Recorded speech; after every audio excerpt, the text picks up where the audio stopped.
Rome is the capital city of Italy, located in the central western portion of the Italian peninsula.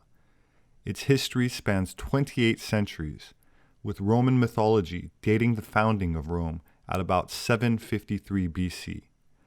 The city successively became the capital of the Roman Kingdom, the Roman Republic, and the Roman Empire. After the fall of the empire in the West, which marked the beginning of the Middle Ages, Rome slowly fell under the political control of the papacy, and in the 8th century it became the capital of the Papal States, which lasted until 1870. For those interested in the origins of the Vatican and how it got its name, I'll include a link in the description to a recent video presentation I made on the subject.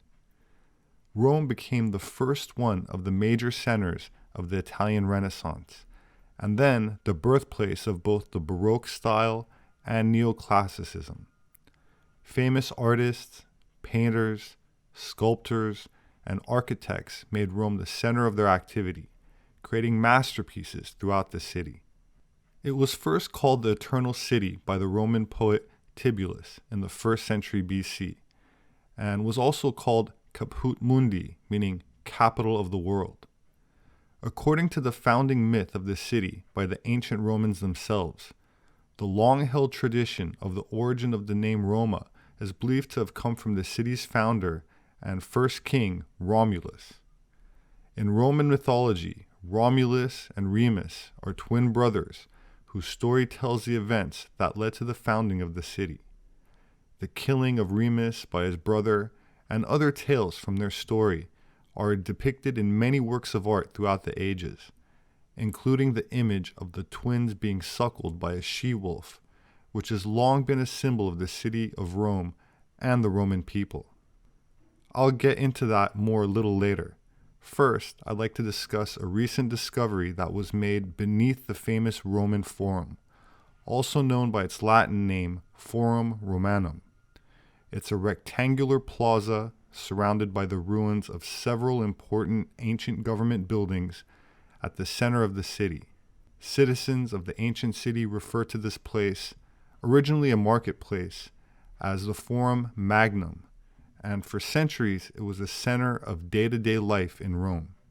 Elections, public speeches, criminal trials, and gladiatorial matches all took place here, and it is decorated with statues and monuments commemorating the city's great men. The Roman kingdom's earliest shrines and temples were located around it, and now a tomb that was buried thousands of years ago and revered by ancient Romans as the resting place of their city's mythical founder, Romulus, has now been rediscovered beneath the Forum in Rome. The underground tomb and the temple built around it are thought to date from the 6th century BC, including an underground temple called Hypogeum in Greek that contains an altar and was dedicated to Romulus. The entrance to the tomb is hidden in the northwest of the Forum, underneath the building of the Senate House, the central meeting place of the ancient city where votes by public assemblies were conducted. The tomb is also near the Lapis Niger, meaning black stone in Latin, an ancient shrine paved in black marble with a stone marking the spot where Romulus was said to have been murdered by jealous members of the Senate, a highly symbolic place for the political life of Rome.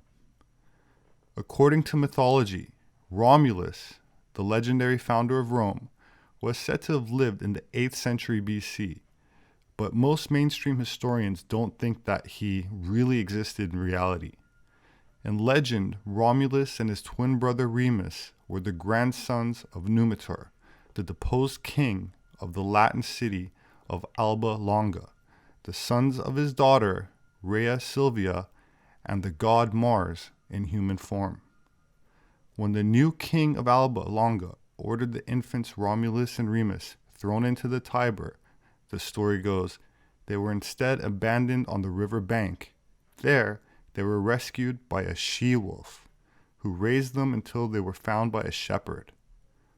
This story of babies found in a river has parallels with other myths and legends, such as with Hercules, or the biblical story of Moses, who was also discovered and raised after being placed in a basket and sent down a river, as well as Sargon the Great, the first ruler of the Akkadian Empire, known for his conquest of the Sumerian city-states in the 24th to 23rd centuries BC, sometimes identified as the first person in recorded history to rule over an empire.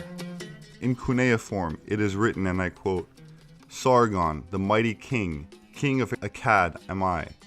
My mother was a sacred prostitute. My father I did not know. The brother of my father dwelt in the mountain. My city is situated on the bank of the Euphrates. My priestess mother conceived me. In secret she brought me forth.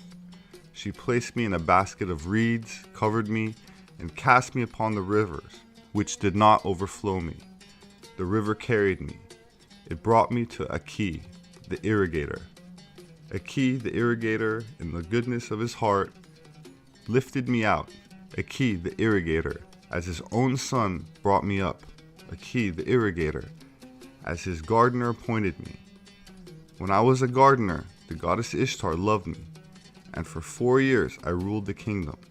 The black-headed peoples I ruled, I governed. Mighty mountains with axes of bronze I destroyed. I ascended the upper mountains, I burst through the lower mountains. The country of the sea I besieged 3 times. Whatsoever king shall be exalted after me, let him rule, let him govern the black-headed peoples." This brings us back to the she-wolf figure that I mentioned earlier. Dating back to the 5th century BC, it was from the Etruscans, the civilization that predated the Roman Empire, and is called La Lupa Capitolina, or the Capitoline wolf. The term lupa, referring to she-wolf, is also a slang word for prostitute. Prostitution in ancient Rome was legal and licensed, and a brothel is commonly called lupanar or lupinarium. That said, in ancient times, such was the case with Sargon the Great. A sacred prostitute was very different than what we understand it today, and was actually part of divine rituals usually reserved for royalty, nobility, and involved sacred acts and altered states of consciousness, which I've touched on before in prior presentations, but we'll revisit in more detail in a future video. This theme can be seen in numerous other legends, such as in Greek mythology, where Apollo's mother, Leto, was reported to have given birth to him as a she-wolf. This image of the she-wolf suckling the twins has been a symbol of Rome since ancient times, and is one of the most recognizable icons of ancient mythology.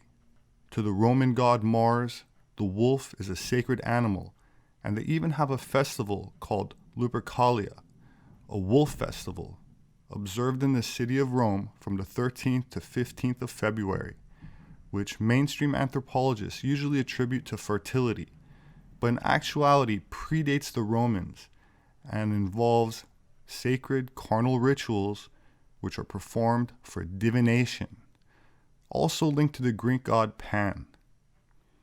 I would also argue that these same carnal acts, and I can't get more descriptive than that due to censorship, but they were carried out by the ancient Greek priestesses of the Temple of Apollo at the sanctuary of Delphi, famous for divination, where an oracle was considered the gateway to knowing the will of the gods. This also ties into the goddess Vatika, which I already mentioned in a prior video with the link in the description. That said, the theories about volcanic gases and vapors seeping into the Temple of Delphi, triggering these altered states in the priestesses, are either deceptive or put forth by people who are guessing and are not really in a position to know any better. In any event, Romulus and Remus restored their grandfather to the throne of Alba Longa and decided to build a new city overlooking the spot where they had been abandoned as infants. But according to the legend, they could not agree on which hill to build it, and Remus was killed by Romulus or his supporters in an argument. Romulus established Rome on the Palatine Hill and became its first king. In later centuries, it became a republic led by the Senate and an empire. The tomb of Romulus in the Forum became a mystical site for Romans, but the stone sarcophagus that archaeologists just found inside the tomb was empty. My name is Robert Sepehr. I'm an anthropologist. You can find my published books on Amazon.com.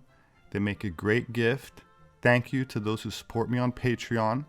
There should be a link below for those that are interested. Please share this video if you found it informative, and don't forget to hit the like button.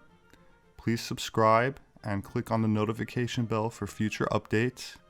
I very much look forward to reading your thoughts in the comments section. Please have a wonderful weekend, and I hope to see you again soon.